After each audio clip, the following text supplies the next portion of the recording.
अभी 2024 तक बड़ा कुछ होगा, साम दाम दंड भेद बहुत कुछ होगा अभी तक। ठीक है, और वो करेगा, वो आदमी कर करके दिखाएगा आपको, देख लेना। 24 में भी वही आएगा, 28 में भी वही आएगा। जब तक उसकी सांस चल रही है तब तक वो पीएम है इंडिया का, ये बता दिया मैंने आपको। उसको हराने वाला पैदा नहीं कोई हुआ। जो 24 से पहले ही जो सारा हो रहा है गठजोड़ वाली राजनीति, और एक तरफ एनडीए, एक तरफ इंडिया कह रहे हैं INDIA, ये दोनों जो तबका चल चुका है, क्या लगता है मोदी का प्रभाव? एक ही बात बोलूँगा आपको, वो कहते हैं ना कि 100 जून इकट्ठे हुए हैं एक सूरज को हराने के लिए। बस इतनी सी बात कह करके मैं अपनी बात समाप्त करूंगा। और क्योंकि वो आ गया वो बंदा, उसके आगे ये लोग कुछ भी नहीं है। आप लोग देखिए, एक आदमी इतना बढ़िया काम कर रहा है, वो इसने देश का नाम इतना रोशन करा है। आज इंडिया जिस स्टेज पर है, मैं समझता हूँ पहले कभी भी नहीं था। ठीक है, काम होते हैं, अब घर का तो यार राशन पानी तो हर कोई लेकर के आता ही है ना। वो कहते हैं हमने ये करा वो करा, लेकिन एक बेसिक काम ही हुए हैं जो एक आगे लाने के, एक चीज़ को बनाने के बाद, ढांचा बनाने के बाद उसमें जैसे लकड़ी का काम, बढ़िया सनमाइका लगाना, बढ़िया सामान लगाना, वो बंदा वो काम कर रहा है। आप हमारी फॉरेन पॉलिसी देखिए कितनी बढ़िया हो चुकी है आज की डेट के अंदर। हम रशिया के साथ भी हमारा बढ़िया काम है और अमेरिका के साथ भी काम बढ़िया है। मैं कहता हूँ आज की डेट में, मैं कहता हूँ सबसे बढ़िया काम जो इस आदमी ने करा है ना, जो बेचा है, उसे सबसे बढ़िया काम एक बेचा है। वो बेचा है चाइना और अमेरिका की जो दुश्मनी को है ना, सबसे बढ़िया ढंग से अगर किसी ने बेचा है ना, तो वो सबसे बढ़िया मोदी जी ने बेचा है। जिसके कारण आज हमारी जो फॉरेन पॉलिसी है इतनी स्ट्रांग हो चुकी है, और जिसके कारण आज हमारा फॉरेन रिजर्व भी जो है वो काफ़ी हद तक अंदर आ चुका है, जिसके कारण हमें आज इतनी परेशानी की बात नहीं है। आज हम लोग, आप पाकिस्तान का हाल देखिए, आज वो लोग कोई भी बाहर की गाड़ी नहीं खरीद सकते। यहाँ पे जो अल्टो यहाँ पर हमारे यहाँ पर 4 लाख रुपए की है, वहाँ पे वो अल्टो आज के डेट में आप मानते हैं 22 लाख रुपए की है। क्यों? क्योंकि उन लोग के पास फॉरेन रिजर्व नहीं है।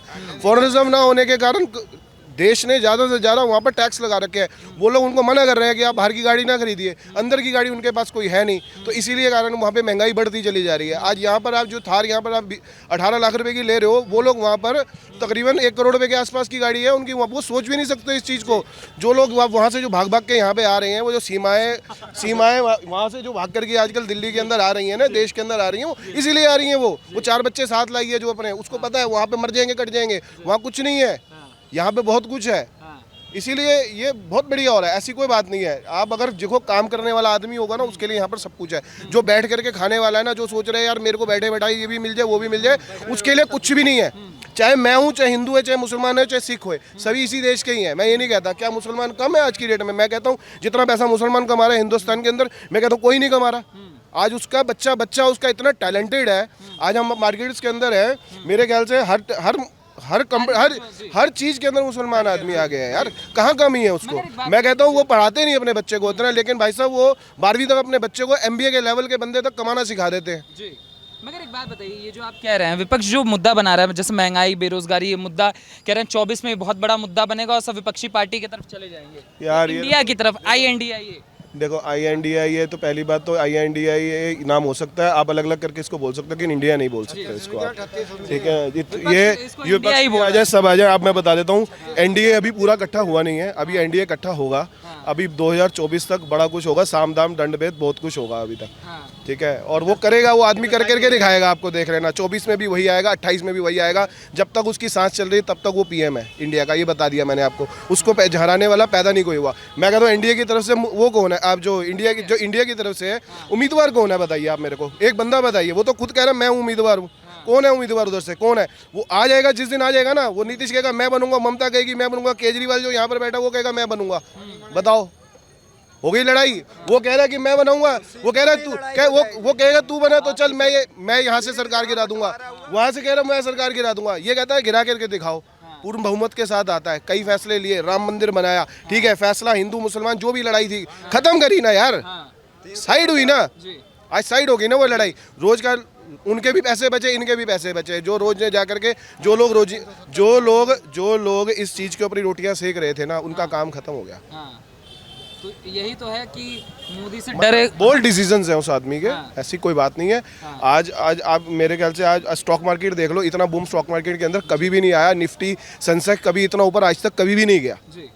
लोगों ने पैसा बनाया है, ऐसी कोई बात नहीं है कि पैसा नहीं बनाया, हर आदमी ने पैसा बनाया है। लेकिन अगर आप यार रोज करके बैठे रहोगे यार कि मेरे को कोई घर जाकर के पैसा दे जाएगा, वो आदत दिल्ली के लोगों को ना मुफ्त की पड़ गई है। चक्कर ये है, मुफ्त का खाने की आदत पड़ चुकी है। हाथ हिलाना नहीं है कुछ भी, और दूसरे को देख करके चिढ़ना है। तो वो बात है, वो तो अब किसी भी चले जाओ, यहाँ चले जाओ, पाकिस्तान में चलो, बांग्लादेश में, ऑल ओवर वर्ल्ड में कहीं चलो, मुफ्त कोर्ट सब जगह बैठे हुए हैं। दूसरों को दोष देने के लिए हर खुद कुछ बनाया नहीं और दूसरों को दोष देना है उन लोगों ने। मगर ये जो मुफ्त की राजनीति दिन ब दिन देश में काम करती जा रही है, जैसे दिल्ली में काम किया, पंजाब में काम किया, कर्नाटक में काम किया, हिमाचल में काम किया, राजस्थान में काम कर चुकी है, तो आपको नहीं लगता अगर ये बहुव्यापी लोकसभा चुनाव में अगर इसे लाया जाए तो आपको नहीं लगता है कमाल कर जाएगी मोदी जी का ये राष्ट्रवाद, ये सब खत्म हो जाएगा मुफ्त के ऊपर? देखिए मैं बताता हूँ, इसका बताता हूँ, ऐसा होता है, ये ना एक लॉलीपॉप है, एक लॉलीपॉप है, ये सिर्फ इसकी जो सीमा है ना, वो सीमा सिर्फ उस देर तक है जिस दिन तक आपका रिजल्ट नहीं आ जाता। मैनिफेस्टो के अंदर ये चीज़ डाली जाती है, लेकिन ये जब तक होती है जब तक आपका रिजल्ट नहीं आ जाता। आज पंजाब के अंदर जो उन्होंने वादे किए थे क्या पूरे कर रखे हैं? दिल्ली के अंदर एमसीडी के अंदर अभी केजरीवाल आया है, उसने कहा था, क्या कह करके आया था कि मैं हाउस टैक्स बिल्कुल माफ़ कर दूंगा। आज मैं कमर्शियल का मैं खुद अपना हाउस टैक्स जो है 18,000 रुपये भर करके आया हूँ। मैंने इसीलिए वोट दिया था उसको कि शायद ये आदमी लेकर के आएगा तो यार हम लोगों का व्यापारी आदमी है, हम लोगों का पैसा बचेगा। हाउस जो आपका कमर्शियल के अंदर उसका जो हाउस टैक्स है वो महंगा हो चुका है, मेरे ख्याल से तकरीबन डेढ़ गुना बढ़ गया वो हाउस टैक्स उसका। और ठीक है, और साथ के अंदर जो आपका डोमेस्टिक के अंदर है उसके अंदर भी कहते हैं बढ़ गया है। उसके अंदर भी मेरे को लास्ट टाइम का पता नहीं था इस बार कितना है, क्योंकि लास्ट टाइम मेरे फादर ने बताया, इस बार मैंने भरा हुआ है। तो ये सब चीज़ें, ये लॉलीपॉप्स हैं, ऐसा कुछ होने वाला नहीं है। ये सब चीज़ें कही जाती हैं। लेंटर माफिया की बात हुई थी, लेंटर माफिया पहले इन्होंने कहा था कि भाई साहब मकान बनाओगे तो, मेरी गली में 3 मकान बन रहे हैं यार, रोज़ जिप्सी आई होती है, क्या कर लोगे आप? कुछ नहीं कर सकते आप। ये एक लॉलीपॉप है, लोगों को बचना चाहिए इस चीज़ से। एक आदमी है, एक वो कहते हैं ना कड़वी जो दवाई होती है ना वो असरदार होती है। जो मीठी दवाइयाँ डॉक्टर देता है ना वो 10 खुराकों में ठीक करता है, जो कड़वी दवाई होती है वो 2 खुराक में ठीक करती है। और चक्कर क्या है, वो कड़वी दवाई जो स्वाद है ना लोगों को यहाँ पर हिंदुस्तान के वो बढ़ रखे हैं गोल गोपे चाट पापड़ियों के। वो मीठी दवाई उन्होंने कभी साफ़ी पी ही नहीं है, उन्होंने कभी साफ़ी पी ही नहीं है। तो साफ़ी वो पिला रहा है तो पी लो भाई साहब, खून साफ कर रहा है वो। ये तो मुद्दे बनाए जा रहे हैं, ये बता दूं, कोई परेशान नहीं है। परेशान मैं कहता हूँ 4 कौमें हिंदुस्तान के अंदर, चारों कौमों के सिर्फ कट्टर लोग परेशान हैं, सिर्फ कट्टर। हिंदू का भी कट्टर परेशान है, सरदारों का भी कट्टर ही परेशान, सिखों का भी कट्टर ही परेशान है, मुसलमानों का भी कट्टर ही परेशान है। जो नॉर्मल आदमी है वो खुश है, काम ही कर रहा है, वो काम करके कमाता है, घर जाता है, ऐसी कोई बात नहीं है। राहुल का क्या भविष्य दिख रहा है? राहुल देखो मैं उसके बारे में जानता नहीं, देखो उसके परिवार के साथ तो हमारी कट्टर दुश्मनी है, इमोशनल बात है। मैं नहीं चाहता वो बंदा काम भी करो, हम तब भी नहीं उस तरफ जाएंगे। तो आपका कहना है कि भाजपा जो है वो प्रबल है और प्रबल ही रहेगी इस समय? प्रबल ही रहेगी, बिल्कुल प्रबल रहेगी। देखो काम कर रहे हैं। आज आप देखो मैं कहता हूँ जो आपका जो रोड्स हैं आपकी, देखो हाईवेज के ऊपर देखो, बीजेपी का, मैं कहता हूँ बीजेपी ने जो हाईवेज पे काम करा आज तक किसी पार्टी ने नहीं करा। आज आप दिल्ली बॉम्बे का आप जो हाईवे के आप सोच सकते हो, कल्पना भी नहीं कर सकते हो आप उस चीज़ की।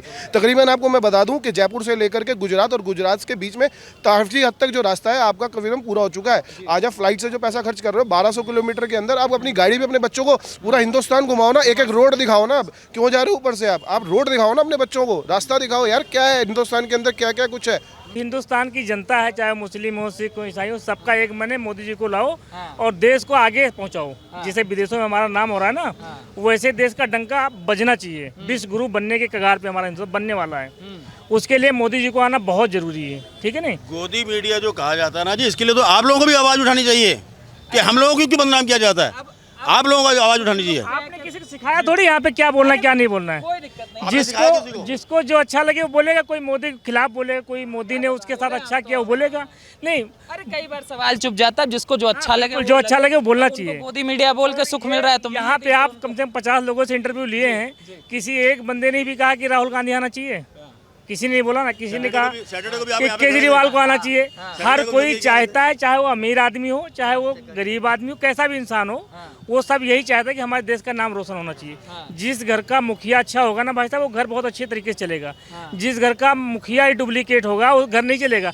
ये जितने भी विपक्ष वाले हैं ना, मोदी जी के पास एक चाबी है जिसमें नोट बहुत सारे रखे हैं हम लोग कमाई हुई, तो वो एक चाबी के चक्कर में सारे जितने भी बच्चे, वो चाबी मिल जाए सारे हिस्सा बांट लेंगे। ये उसके चक्कर में लगे। मोदी जी कहते हैं नहीं बेटा, ना खाऊंगा ना खाने दूंगा, चाबी नहीं दूंगा बेटा किसी को। चाबी दूंगा तो योगी बाबा को दूंगा, वो भी ईमानदार आदमी है, समझ गए। और चाबी किसी को नहीं दूंगा बेटा, कोई भी आ जाओ।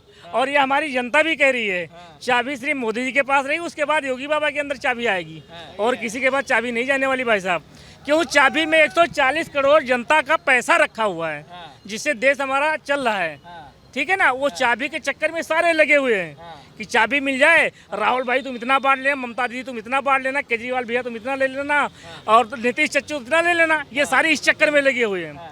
देखिए शिवसेना की अच्छी सरकार चल रही थी, हैं, उसने क्या काम किया? बीजेपी की सबसे ज़्यादा सीट थी महाराष्ट्र के अंदर, फिर भी उसने उनका मुख्यमंत्री बनवाया एकनाथ शिंदे को, ठीक है ना। बीजेपी चाहती कुछ बना सकती है ना, लेकिन बीजेपी को पीठ में छुरा भोंकना नहीं आता है। ये कांग्रेस के अंदर मतलब खून के अंदर है पीठ में छुरा भोंकना, तो ये कांग्रेस करती है, बीजेपी वाले कोई ऐसा काम नहीं करते।